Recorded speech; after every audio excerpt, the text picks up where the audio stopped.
Welcome to Becoming Legendary. I'm back with the freaking fantastic Joel Green. How are you, man? Doing great. How you doing, Patrick? So good. What's up, Really man? excited. Really excited to get to talk to you. Yeah, I got to say, I like the yin and the yang of our hair. So you're growing it out. I did the there's like this catastrophe. Just to start off with a total tangent at first, the catastrophe of do it yourself. This is like when I instead of having a craftsman, work on my hair, I'm doing it myself. It's the same thing with like people going to Home Depot and working on their own houses, buying stuff there instead of like having a master craftsman come in and do their floors for them. So this is unfortunately what I'm working with. You have a glorious mane, however, so congratulations on that. Well, that's I mean, also doing it myself, not touching Well, it for yeah, 2 years. This is what happens. nice. Um, do you get the same rewarding sensation out of doing your hair as you would doing your floor? Oh, no, the floor, my gosh, we did our floors um, when I was much younger. I would never do that now. But I can tell you, it is much more much more satisfying to have a professional uh do something instead of doing yourself. That'll be a future episode, I'm sure. We'll tie it Yeah. all together. Oh, I like that. Yeah. That's one. That's kind of a perfect tie-in. One of the things that I've really appreciated about getting the opportunity to do this with you is you are a genius. So when I'm working with a genius, I have to realize, oh, he's going to want to plan and things. I'm just let's turn on the microphone and chat about things. And you're like, hey, Patrick, let's talk about this and this and this. And I'm like, oh no, a plan. But I found that it's been really impactful in my life. Just thinking about the topic of today, which is essentially Maslow's hierarchy of needs and why we should do anything at all. And I found it fascinating. I found it fascinating because I probably have not thought about Maslow since fourth grade or whenever I was taught the hierarchy. It's with me every day, right? Like these things are with us, but I haven't put effort into thinking about it. So thank you. I have to go back and say I'm not a genius. I'm like a scatterbrained introvert that has a hard time. It's easy for me to blank out. So it's like I need to put together a list and to like coalesce all of the random ideas into some kind of framework that makes sense, or else it is just ranting, right? But yeah, this question of why should you do anything at all? I mean, I think we'll definitely talk about more than just strictly, Maslow's hierarchy, whatever that is. There's so many ways to slice this. I think it's pretty important, especially if you haven't examined it. I saw this headline today about how something like 34% of American household income is now supplied by the federal government. Now, whether or not that statistic is true, what is showing, and what the scary hockey stick chart kind of showed is that like in 2000, this last year, 2020, 2021, you have this massive spike of money coming into households from the government. And obviously people need that. But my gosh, when you're getting something like that, like it has never been easier than today in the modern world to simply coast and to simply follow someone else's program.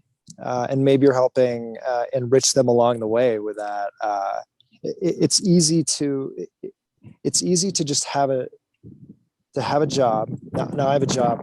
I love my job. I get compensated very well, essentially just to think a lot of the time, which is pretty amazing. But some people, certainly a lot of people can relate with this, where you get stuck in something and you know that you're not really doing the most that you can. You know that it's sort of like a busy work type of thing. and you can do this. You can do this work where you feel like it's not really contributing a whole lot, and yet you can go home to your pad. You have Netflix, you have a couch, you have heat, water, indoor plumbing, food where you can just roll into a grocery store and swipe a little plastic card or give them some pieces of paper, and then you get this food. You don't have to do a lot to simply get all the survival needs met today. Now that's a beautiful thing in some ways, because what it shows is that's a testament to the absolute abundance. This is like an incredible achievement of humanity and where we are right now in history. We're at the peak of humanity. I guess we kind of always are, but right certainly now at the peak of abundance, though. My goodness, at the peak of abundance. Maybe not at the peak of like at like transcendence and more esoteric things. We're at the peak of material abundance, absolutely. Sure. And so why should you do anything at all, right? That is the question, because it is so easy to not do that, and it's a modern problem. And I think probably what we'll get into here a bit is that your brain and your body know when you're not, they're keeping score of when you're actually working, when you're trying to improve, when you are actively working to ascend and make your life better for you and those around you, and when you're just coasting. And there are these synthetic, I'll wrap this rant up in a minute here. There are these synthetic versions of achievement. You can get your dopamine and your serotonin virtually, right? You can get that all from your phone and from the TV and all of that. And it sort of works to pacify your mind and your animal organism, but it also works to demotivate you and maybe even depress you to some degree, right? You look at the amount of people hooking down pharmaceuticals, people that are hooking down antidepressants and all of that. Like, we have a real mental health crisis in the society, and probably some of that has to do with meaning and connection and all of that. So the question of why do anything, I mean, really, we have so much abundance, and it is easy to just coast and not do anything. So why should we? Why should we do anything, Patrick? Well, so I thought first off, I'm going to switch over to your pronunciation of Maslow, right? Oh, Maslow. I don't know what it is. Let's take Maslow. It sounds more eloquent. Did I say V? I don't think did I add a V? I don't know. Whatever. We can call it whatever. Yeah. The hierarchy. Okay. So what I thought was really interesting is that when I was presented with this theory, I think I was presented with it as more as a theory of existence. And when Maslow, love, whatever, however we're supposed to say it, when he presented this to the world, he actually titled it a theory of human motivation. So why we do things, I think there's an awful lot of reasons why we do things. I think our brain and our body, while they're both always perceiving, I think they're perceiving things separately and differently.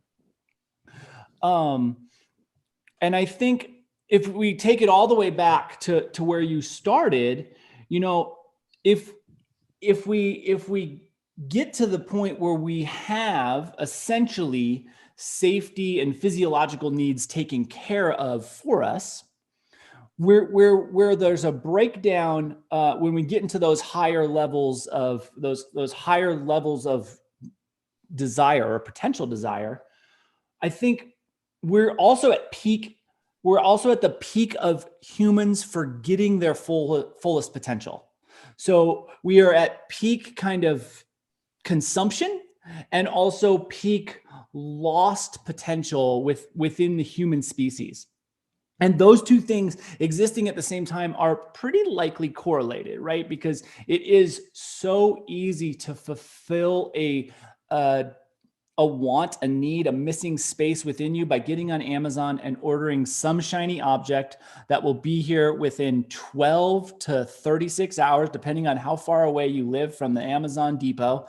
And you will get 12 to 36 hours of fulfillment out of that item that you order as well. Maybe, yeah. If you're relatively lucky, right? Like, but it's really easy to just keep bridging those gaps with consumption. Just say, okay, I want something. I feel like I'm missing something. Let's replace that something with a thing. And then that thing gives me a bridge to the next time I need to consume something to fill a missing space. And I'll order that again. And it just comes in. And it's so easy to do. 100%. And yeah, what a strange trap it is. It's golden handcuffs. It's a gilded cage, right? All those types of sayings. So back to your mention of how you were, this hierarchy concept, this was taught to you, you were exposed to this in elementary school. I don't know if I ever was or not, but in school, you're taught that there's this thing called extra credit. You can do extra credit. You can get extra credit. Now, as soon as you're done with school, they say, well, get a job, and then extra credit goes away. You're told to just get a job, go through the motions, get home, have leisure time, and consume. And that's about it. And getting back. And so extra credit goes away. And so you're going to stay at that level on the hierarchy of fulfilling your basic needs, and maybe checking some of the boxes off when it comes to, family, relationships, all of that stuff. But there isn't a whole lot of messaging in our society around doing some extra credit as an adult to fulfill some of this higher needs that we all have.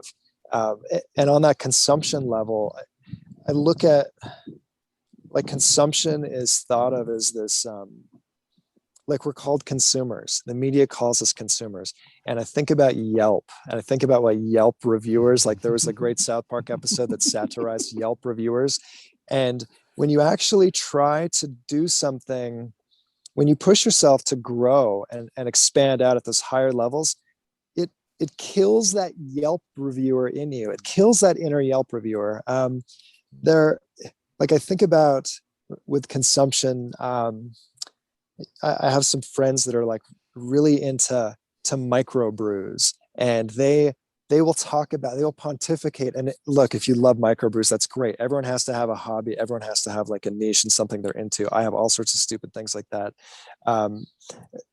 But it's so funny how we're taught that, like, this epitome of it is that, oh, well, what does this taste like? Oh, too much hops. Oh, these truffle chips, they don't have enough truffle in them or whatever.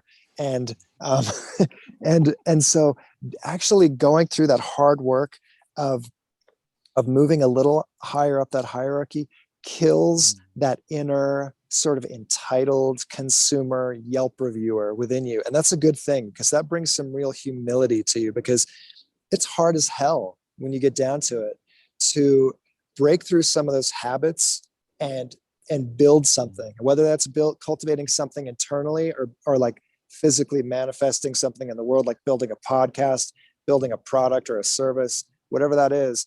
It takes inner work to do either of those things or any of those things to ascend that hierarchy. And that's something that we're not told to do. Frankly, it's much easier for sort of the people higher up that are moving the levers and controlling this thing, if you are just passive and you're sort of at the bottom levels of the pyramid and they are at the top and you are supporting them. And so it's good to get out a little bit and see what you can do to ascend that hierarchy. Yeah. So I want to just briefly touch on what the presented hierarchy was, which is really simple at the bottom. And you see this presented most frequently as a pyramid, but also as a ladder. And I think I may like the ladder more, but also you have to understand that there is some fluidity within the rungs of the ladder. So each individual being may present these wants and desires a little bit differently. But at the base, the bottom layer, like the things that we all need, are the physiological needs. So food, water, and moving then up, like the things that build our body, and then moving up to the things that keep our body safe. So safety, shelter, security within our financial situation might be a part of that in nowadays world. And then as we move beyond that, we get into a belonging state. So something where you're part of a community, you have love and affection and interaction with other humans. And those are really thought of as the bottom pieces, right? So those are the things that you're talking about are kind of, they're there and they're easy. And then we get to transcend beyond that level. And when you think about those three, we likely share a significant portion of those needs, wants, desires with every single being on this planet, right? So you look at a pack of wolves, they're going to have that physiological need, they're going to have that need for safety and protection, and they're going to have that sensing of a social hierarchy or social interactions.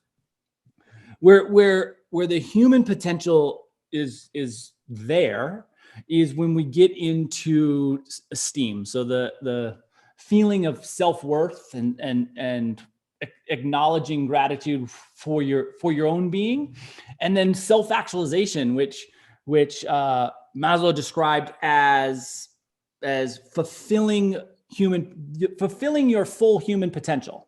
So we are sharing the first three with most, I think, animal species on this planet. We can get down into, it's possible that even insects have a level of communication within them, depending on what you're looking at. Worms certainly have a level of community within their culture. So we share the first three with worms at least. The challenge is we as humans have a lot more capacity. Like we've been granted this opportunity for more. So what is preventing us from taking that step from Venn diagram with worms, wolves, and rabbits to move on and take that white space where we have esteem and self-actualization, where we start to feel the sensation of internal gratitude, and we start to feel fulfillment. I think there's an interesting thing, when people generally think, I think it's my experience that when people think of self-actualization, most people in our culture are thinking of a Buddhist path. Most people, whether they're kind of acutely aware or not, there's this teaching of this Buddhist philosophy, and the way it's been taught to us is actually that we should remove desire, that in order to achieve fulfillment, we pull out desire from our lives. And I think it's a misinterpretation of Buddhist teachings. I think that, as an aware of a being as Buddha was, he was certainly acutely aware of the fact that without desire, we cannot have existence.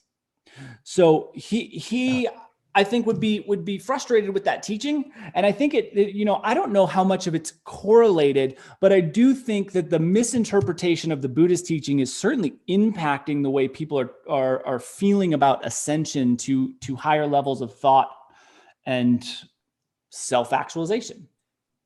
Yeah. So Alan Watts has this great talk about how one of the tragedies of the West adopting and becoming fascinated with Eastern mysticism, and this includes Hinduism as well, Buddhism, Zen Buddhism, Taoism, all that stuff, is that you're taking on, is that those systems are trying to liberate the people that are embedded in that culture. They're trying to liberate those people from the indoctrination and from the hangups of that culture. We have entirely different hangups in the West. And so there's something to be said for that. the whole thing about eliminating desire, I mean, good luck. So so like part of this is like accepting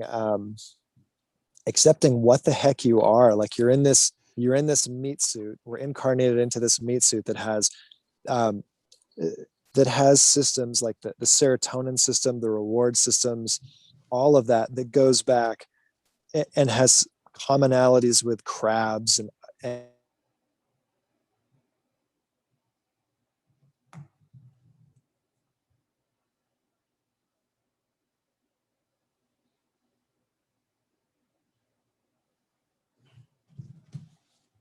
so trying to overcome some of this stuff is a fool's errand, and it's probably better to going back to Alan Watts again. He has this great acceptance of his inner rascal, and understanding that you need to work with your desires, work with your temperaments, work with that goal seeking.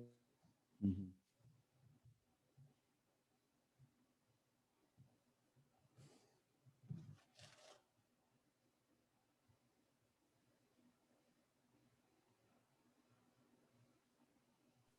Lived and suffered and died to get us to this point where we are today at the peak of human history. And so are you really just going to coast? Are you really just going to like sit on your couch and watch Netflix and not try? Like it's very hard. The reason why people don't move forward and try to build something is that it's hard as hell. Like I definitely feel um, like I've learned so much, and the learning has been painful because it's been through failure, and I still feel like I'm certainly not where I want to be. And am usually when you hear podcasts about this kind of stuff, it's from people who've made it, right? And that's hilarious to me, and that's good. Thank God they're there helping everyone, and that's been some of those people have been brilliant virtual mentors. But I think it's also interesting to get to hear from people who are still working through it and still trying to Yeah. figure it out. And everyone is like, obviously there's no pinnacle. Even the people who have quote unquote made it, right, they're still working, they're still challenging themselves. Got to bring in a Bob Dylan quote: he not busy being born is busy dying, right? So it's like you have to definitely keep working on moving forward, because if you don't, your brain, your little lizard brain or your little lobster brain in there, is going to know that you're coasting, and that can be a drag for sure.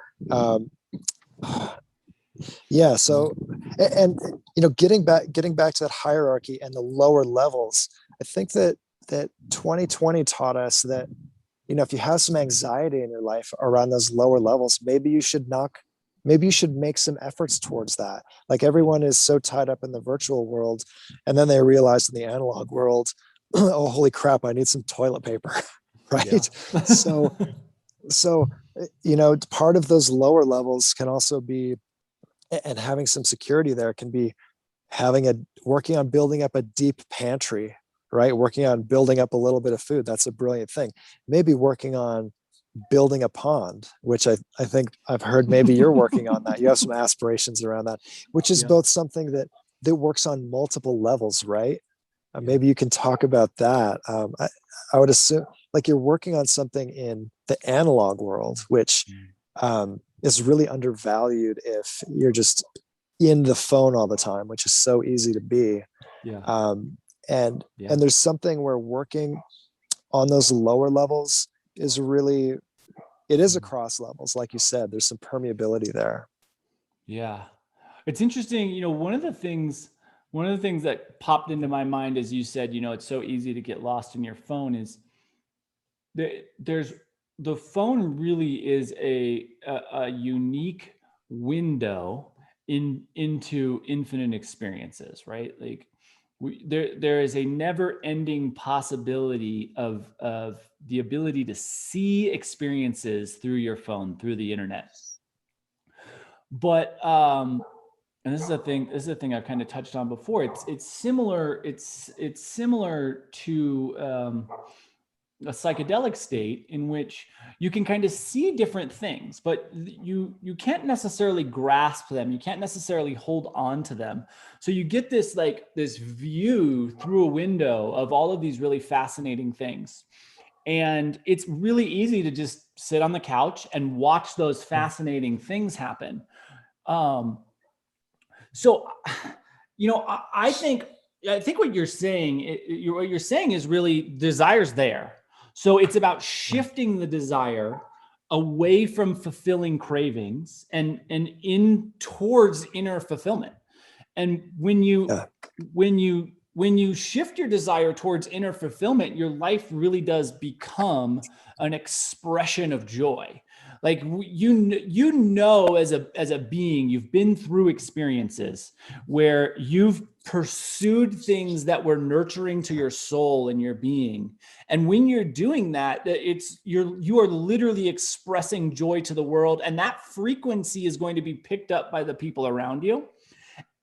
And in the same way, if your desire is always directed towards fulfilling cravings, you're really just a pursuit of, you're constantly in a pursuit of happiness, and that frequency that you send out to the beings around you is also going to be read, and the perception of you is going to be very, very marketably different.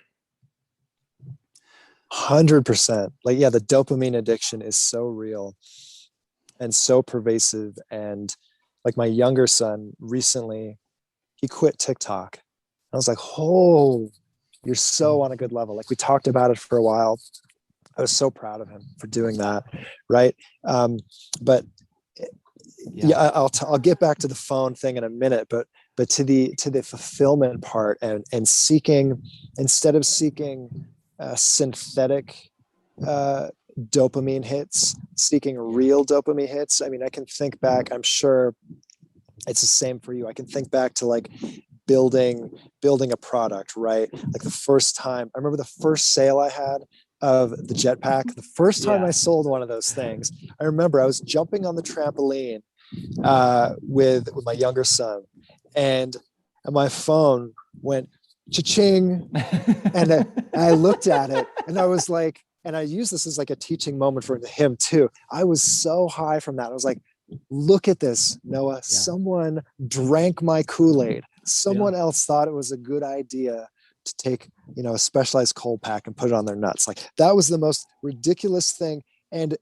so you don't have to, it doesn't have to be perfect. You don't have to, whatever you're working on doesn't have to be the end all be all thing. People think that, okay, I need to work on this perfect thing. It does not have to be perfect at all. You have to just start somewhere and make those mistakes. But something that keeps people from taking those first steps is that phone. And there's something, social media is so tricky because it convinces you that you are lower on the hierarchy than you actually are. So it used to be, so there's Dunbar's number. He was like he based this on like anthropological observation that tribes are on average maybe 150, 200 people. If you're living in a tribe, everyone has visibility to what everyone else's contributions are. And everyone also has access to the chief, to the alpha, and maybe to the weirdo shaman in the corner, right? So everyone sort of knows where they are, and it's all proportional. It's like a bell curve. But what happens with social media is that it's not a bell curve, it's a long tail and then a spike. So you're shown, you're preferentially shown people who are at the tippy top of the hierarchy, who have the most followers. You only see alphas all the time, and then you only see them at their peak when they're making this like perfectly curated thing. And you might think to yourself, analytically and rationally, well, I know that this isn't real, but it doesn't matter. It still sinks into your brain that you are way down on the hierarchy when you consume that stuff, and that maybe you just shouldn't try because you are anonymous. You're anonymous in a way. Yeah. And so unplugging from that, or at least deprogramming yourself and recentering yourself and cultivating some inner authority and some agency, it's hard as hell to do, but it's necessary, and it's intentional work that's really important. Yeah, the social media aspect of our culture, it's so new, right? That nobody really has a grasp on how it's going to impact us. But and a thing that I think people that's important to keep in mind is most of those people with the million plus follower base, 100,000 plus follower base, their only job is to take the one picture. You're like, they spent 24 hours creating the one picture, the one 15-second video clip that you're going to see. And because that is what offers them financial, it's like, it's the thing that keeps them going, is this one thing that you spend 5 minutes on, and you're comparing yourself to this Yeah. master craft. It's like if I went out and shot a movie on my iPhone and then I compared it to a Steven Spielberg movie, well, it's not going to be very good. But that doesn't mean that there's like not a remarkable amount of effort that I might have put in to making a movie on Sure. my iPhone. And I think you can also be really proud of a movie that you shot on your iPhone. Like, it's ridiculous not to be proud of something you created just because someone else may be able to do something better than you. And I think that there's a thing you called out, and it's one of the most fascinating things to me ever is, people want to be 100% perfect, dialed in, exactly ready to go before they launch something. And it's like, good news, bad news. Bad news, you're never, ever, ever going to get there. Good news, you're never, ever, ever going to get there. So you're always going to have something you could invest into in whatever thing you're bringing to the world. It can always, always be better. So if you're waiting for that moment where it's 100% right, 100% perfect, you're going to wait forever. And I see so many people held up and waiting for that perfect moment that I know is never going to come. And that is it's both one of the most fascinating and frustrating things that I see within the human experience, is waiting for perfection. Absolutely. And so another devious Jedi mind trick that that this media plays on everyone, and television too, is that you just see that final crescendo performance. You don't see any of the hard work that it took for those people to get there, and it takes an ungodly amount of time working on things. You might throw 1,000 hours at one path, and then you just have to totally cut that off and do something else, because you learned from that. You learned that that wasn't the path for you. So you only see the highlight reel. You only see the success, and then it's easy for people to let themselves off the hook. So it's easy. This is a real trap. It's easy to see someone else who's done something. You see all these people who are like just crushing it in your feed because that's what is fed to you. And you let yourself off the hook. You say, well, they're special, right? They're better than me. Obviously, look at that. Look at this filtered, amazing thing. Look at all they've accomplished. And therefore there's something intrinsically special about them, and there's something intrinsically ordinary about me, and therefore I'm not capable, and therefore I shouldn't even try.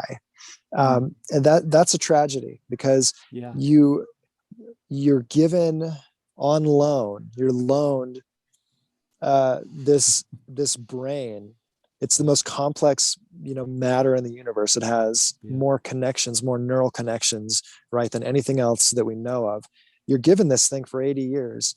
And to be where we are, where you have the phone, you have the internet, you have this godlike access to information, and then to just consume and be a bitter Yelp reviewer, which I love, it's hilarious, is kind of a damn shame. And like you said, it doesn't have to be some grand goal. It can be, you have to start somewhere. You have to start somewhere, and you're going to have to start with the smallest, most mundane steps. And I think we're going to get into that in a future podcast about like how it is that you actually do make steps forward. Um, and I think a lot of that, it's a mental game at first, for sure. And I'm sure you have some insights there. I have some insights there on what has worked to deliver us both to this glorious stature of where we are now. Right? The hilarity of, I just think it's so preposterous that I'm even attempting to give anyone advice right now. So I have to put that disclaimer out there as well. Yeah. Hilarious. So yeah. So I think where the value comes in from our conversation is not necessarily like, I think we talked about this, is not necessarily like, here's a path, follow me, but it's more of like, here's a perspective from two people that are generally not that frightened to go out and try something. I mean, you are genius inventor and I'm random weirdo guy. And I think, those amazing storyteller. Amazing storyteller. See, this will be in another episode about self-talk and programming your brain. But anyways, go ahead. But I think that the fact that we are more than capable, in fact, historically proven to be failures, right? To have gone out and failed at things is really, and we're both still here, right? Like, man, I have done some crazy things, and some of them have worked out amazingly and some of them haven't, but I'm still like, nothing within the failure experience changed me in a negative way. In fact, it markedly changed me for the positive. Every time I find myself failing, every time I find some situation in which it didn't necessarily occur or happen in the way that I wanted, thought, or expected, given the ability to be retrospective on that moment, it's always a positive. It's always pushed me in the right direction. It's always shoved me down the universal path that I was headed down, whether I wanted to or not, to be here right now. Yeah, absolutely. That's great. I tend to be like more neurotic, I'll say. So like my self-talk. So if I have a failure or a setback, or even something that's happened very positively, but I view it as like not as good as I wanted it to be, I have to work really hard, and it takes time for me to process things. And I have to work really hard to just like stop hating myself in a way, like with the inner talk. And so, and I think a lot of people have that as well. It's never been easier to fail. You've never had more security these days. It's fine to fail. It's essentially consequence free. But back to, you mentioned history, and I think about when I was giving some thoughts like what we would talk about, and Maslow's hierarchy, it's also a mountain, right? And a mountain is used just everywhere as something to look to, as something to ascend. You look at people, they climb Mount Everest. Why the hell do they do it? I don't know, but they're searching for both a physical challenge and a transcendent spiritual experience that may kill them. And I mean, I was looking this morning and I was like, where am I going to find a symbol of a mountain? Look at this. Look at this. It's embedded everywhere. You don't even think about it. I'm drinking right now. I'm drinking your chaga tea right now. So yes, plug for Sacred Plant Company. So you've got a mountain here. And the thing is we, through history, what we're trying to do is ascend. And my God, we've done a hell of a job of doing it historically. And here we are. And so seeing that there's something, that the mountain, and that this ascent is an archetypal motif, and it's a hero's journey that you're on, and you're going to have to battle a lot of things, internal and external, on that journey. You're going to have to, you can't outgrow your self-worth, right? And so if you're trapped in comparing yourself to other people and comparing yourself to what you see on the phone, my God, you don't stand a chance, right? Yeah. And this is where I think a lot of people are. They're in the matrix. They're stuck. It's been a long time since I've seen that movie, but you're like stuck in some kind of hive, like goo or something. I don't know. Everyone is sort of in a larval, infantile, not everyone. That's such a terrible generalization. I'm just speaking about myself in like an adolescent state. And it's hard to push forward through that into a growth mentality. And it's just these incremental steps and recognizing where you're at and taking that next step. It's interesting as you're saying that. I'm thinking about, societally, as a societal expression, we've kind of, there's been an societal ascension. And I wonder, where it's such a new experience for the being that is human, to have this societal safety net, the bounce back of that, the repercussions of having that societal lift on the individual being within the society, it's almost natural for it to be harder to want to ascend. It's the freaking Rocky. It's the Rocky thing. It's hard to wake up early in the morning when you're sleeping in satin sheets, right? Like it's really interesting. How the fact that as a society we've been lifted, I think there's this negative connotation around the like softening of humans. And I don't know that I think softening of humans, I'm pretty pleased, pretty happy that people aren't going around bashing each other with clubs. Like we're not worried about a horde of people coming from over the hill that's gonna, take away our lives and take away our families.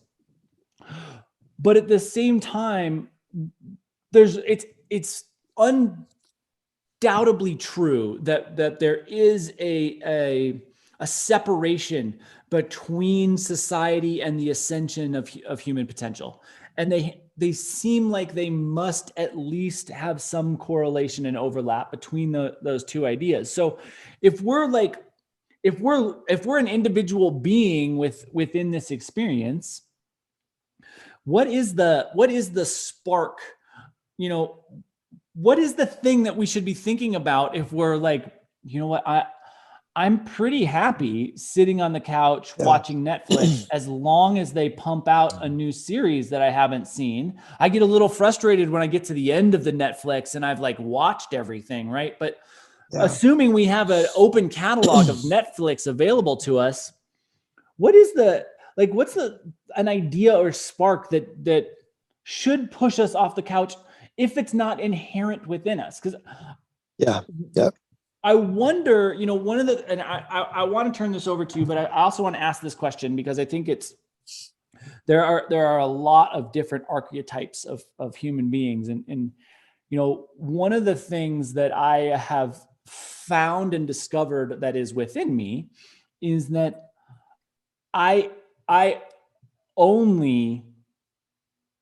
generally only connect to fulfillment through creation, right? Like it does, and creation can mean things that I do that are such failures, the world will never see them. But it's not unfulfilling to me to fail. Like I will try to build a chicken coop and it will turn into a pile of rusty nails and broken wood. But I enjoyed the heck out of the 27 days that I spent taking a pile of beautiful wood and pristine nails and turning them into a pile of broken wood and rusty nails. Yeah. So, so first of all, let me go back for just 1 second. It used to be that culturally you weren't even allowed to ascend in some sense. You look at like For the sure. Indian castes, the For caste sure. system, you're stuck at your level. That's Yeah. where you are. And then also if you weren't in the caste system, you only lived to the age of 30 on average. Your life Mhm. expectancy was hosed. And so you didn't have a chance to figure out what was going on to any real degree before it was all over. Yeah. But okay, how to motivate people? Let's go to pain. Pain's a great one. So Mm. first we'll go with a another song lyric, this time from Pink Floyd, Dark Side of the Moon. And then one day you find 10 years have got behind you. No one told you when to run. You missed the starting gun, Mm. right? So Mm. if you just project forward and think, okay, if I do nothing different a decade from now, what is that going to look like? Maybe you'll still be happy with that. I don't know, but I think envisioning future regret can be a good thing for people, or a terrible That's really thing. interesting. Sorry, Yeah. sorry to throw people under the bus like that. Another one, just to get it real personal, is my older son. He's on the autism spectrum, and profoundly so, and to a degree where he's going to need help all of his life. And at first, I mean, the thing that got me into biohacking and and that eventually spun me off to work on making these crazy, different products and stuff like that, was trying to help him, trying to make him be the best he can, be the healthiest and happiest he can. But um, you can only do so much, right? And eventually, I came to this point of understanding. Okay, um, he's going to need help his whole life. There's no way in hell I'm going to rely on the state uh, to help with that, or to make that be the primary support for him once I'm dead and gone. And so I better get really serious about figuring out how I'm going to create a safety capsule for him, and a really robust way to protect him and make sure he's good through his life. And so even if you don't have a situation where you've got a kid with special needs like that, your friends and your family, their hierarchies, they matter. And making sure, so if you can't do it for yourself, maybe you can do it for the ones you love and the ones around you, Yeah. because they're going to see your example, and it's going to impact them both directly and indirectly. Yeah. Yeah. That I think is a really interesting thing. And I think if you tune in to your subconscious sensory capacity in a way, and you make it just a little bit more conscious, you know, one of the things that I've been told about myself is that there, and actually you've kind of called this out in a little bit of a way too. There's an interesting capacity for me to create trends within the world, and I've kind of been examining why this happens. So there are certain like linguistic things that I will just create, and 6 months, 12 months down the road, everyone is mirroring people around me, of course, because it has to start there, but then it gets out into these people that I'm not around. And when it gets out from that world into when you go into a coffee shop and someone greets you with a greeting that you personally made up 12 months ago, and you're like, what, how did this happen? That experience is, I really think, is tuned in to the vibrational capacity of you as a being, and people are just picking up on your vibration. And I think when you're creating output, when you're looking to elevate, there's a different frequency that resonates from you, and there's a certain magnetism that is attached to that frequency. And I think that is a thing that that could really easily become a thing that's important to you is, would you like people around you to resonate with you in a different way so that you can shift and change their experience for the better as swiftly and easily as possible? That's amazing. Yeah, that's amazing. So that's like that reminds me, Patrick, of Rupert Sheldrake's morphic resonance concept, and and so basically which it's been so long since I've even thought of that, but basically there are these observations in animals where, so I don't know if how real this is or not. This sounds like so tinfoil hat, but it's amazing where um, you have rats, you have a maze, you have a set design of a maze, you have the rats run the maze, and it takes them, the first time they do it, let's say it takes them a minute to do the maze, and then they get the cheese at the end, and the next time it takes 50 seconds, and that's maybe kind of the shortest time they can do it. And then you have rats in a different part of the world, different rats run the maze, and it doesn't take them a minute the first time, it takes them less time. And so, and this sounds so woo-woo, but and all of that, but I think this gets at what you're talking about.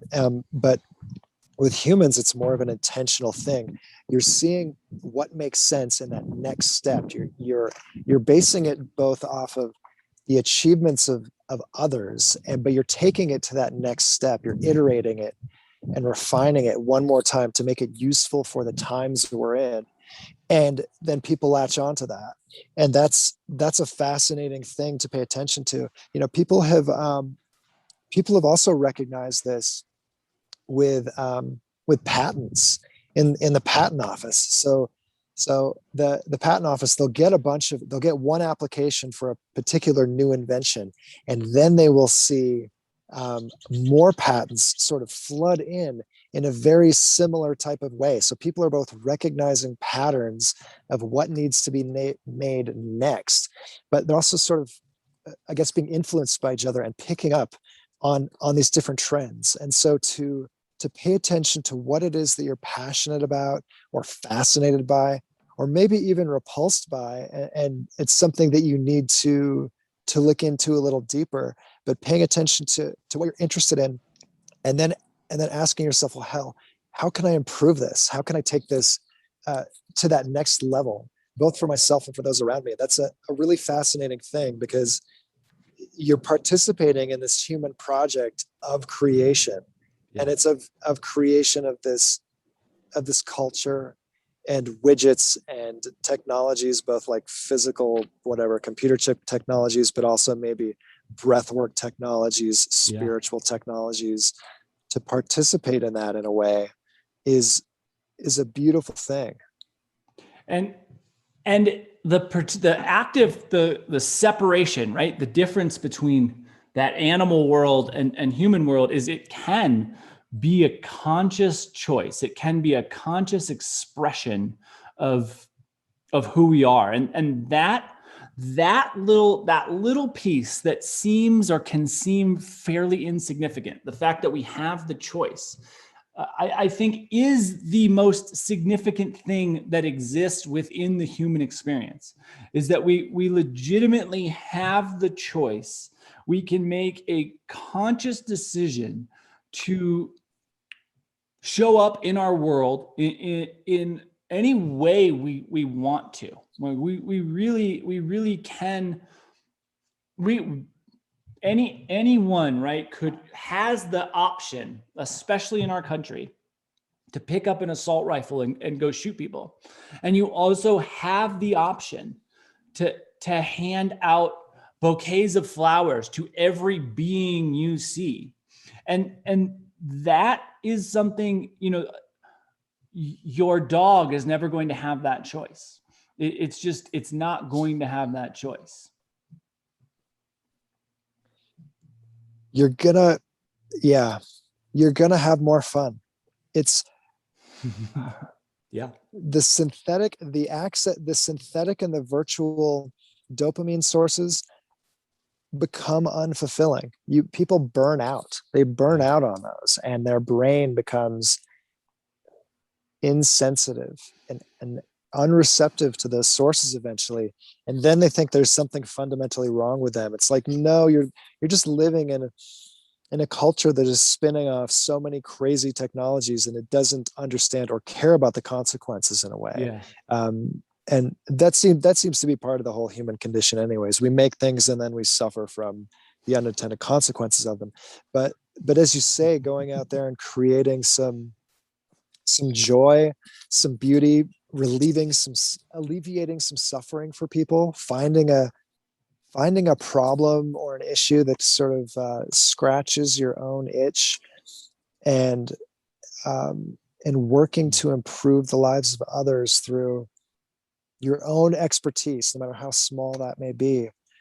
It's just an awesome thing. And it just, I mean, it's just selfishly and hedonistically speaking, it just feels better. Like, what's your other option? You're going to be dependent on the system and sort of become, it's just easy to become, I guess, entitled. And then eventually the real tragedy is to become bitter. Yeah.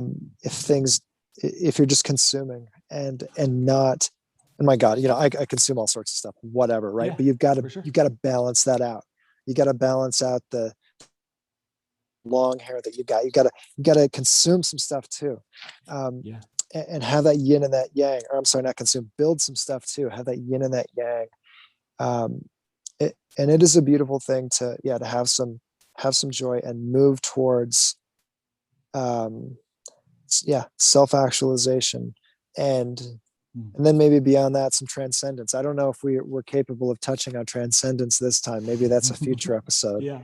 But this definitely ties into the virtual and the analog, and the overemphasis of the virtual right now, and the de-emphasis of the analog. And that's something I think we definitely need to touch on later on, because it is so fascinating to see that play out in all these different ways.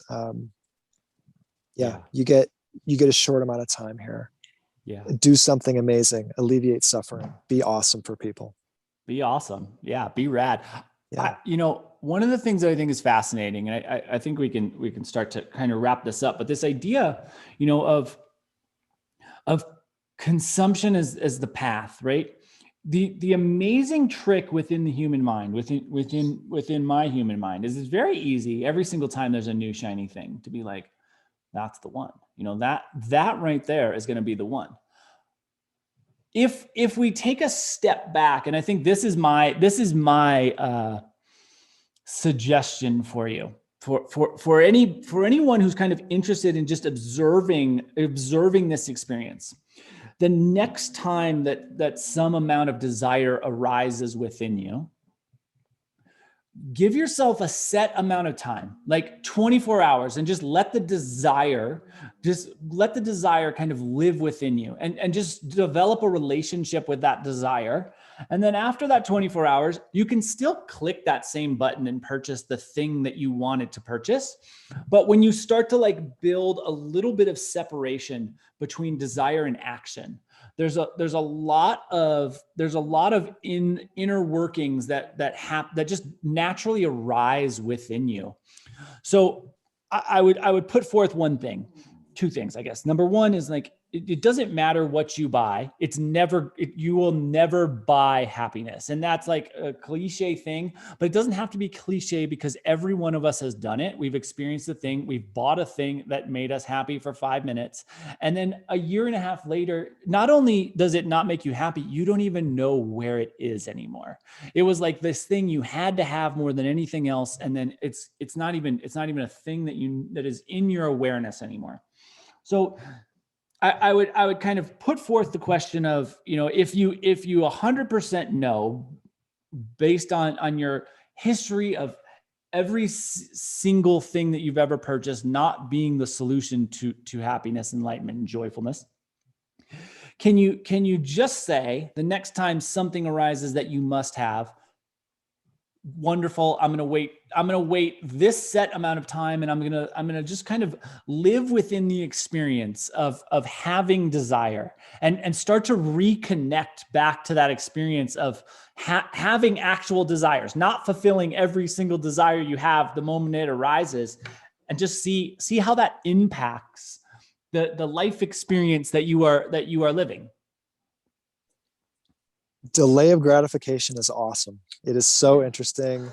I've taught that to my kids. They have these like debit cards for kids now, and so that's a fascinating thing to deconstruct for them, and to actually be able to lay that on a kid when they're really young and be like, look, I'm not going to judge you. I'm not going to tell you anything, but let's just pay attention to how long this makes you happy afterwards. It doesn't take people long to really pick up on what you're talking about there, and to see the value of that. And there've been studies that show that you get a ton of dopamine before you hit the buy button, when you're like, oh, I'm going to get this thing. Yeah. You get like 90% of the dopamine. And then when you finally get it in the mail and you're like, yeah, here it is, you're like opening the box up, and you get the extra 10% of the dopamine when you actually get the thing. Yeah. But 90% of it is already there just when you're imagining it. Yeah. And so, but we have those urges are at that bottom of the pyramid, right? And that's how so much of society's motivations are run. They're run off of those base urges. And so I think the path we're both working on and kind of struggling through is things that fulfill us and that hopefully are good for other people in the face of all of these pressures out there, these modern pressures and modern technologies that want to drag us clawing and kicking and screaming back down to the bottom of the pyramid. Yeah.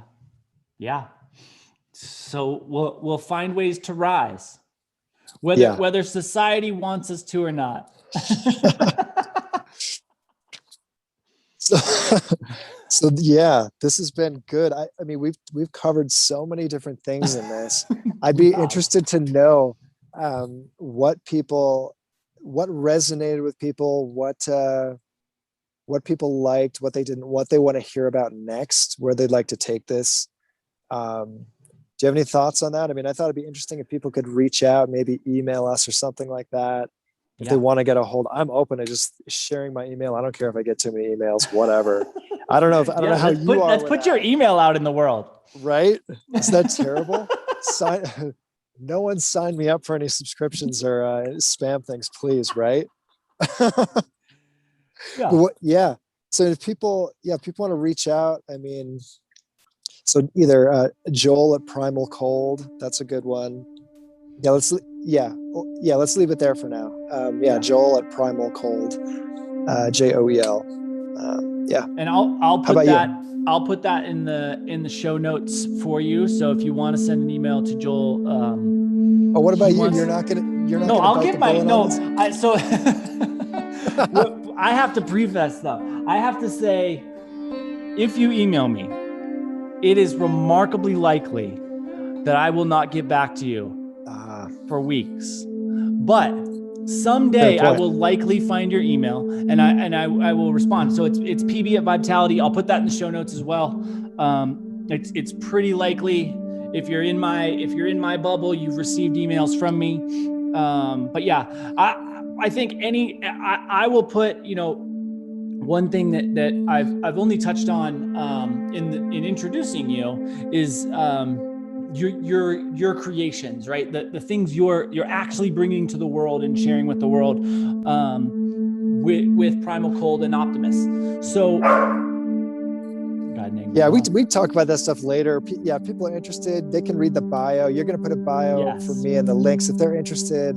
They can go to the websites, whatever. Well, I'm sure we'll cover that stuff later. But you got to check them out. That I think is the interesting thing, because it does give a really fun insight into your world. So reach out to Joel. Tell him what you're interested in. Reach out to me if you get that bored. I'm around. I'll respond to you. Likely, people that know me very well will know. Likely, I will respond, but it takes a long time sometimes. Yeah. Life happens, so we're all busy. Yeah, we'll do what we can. Well, thank you. I have enjoyed the heck out of this. I can't wait to do the next one. And if you have ideas and things you want to hear us ramble about, Send them our way. Heck yeah.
Se torna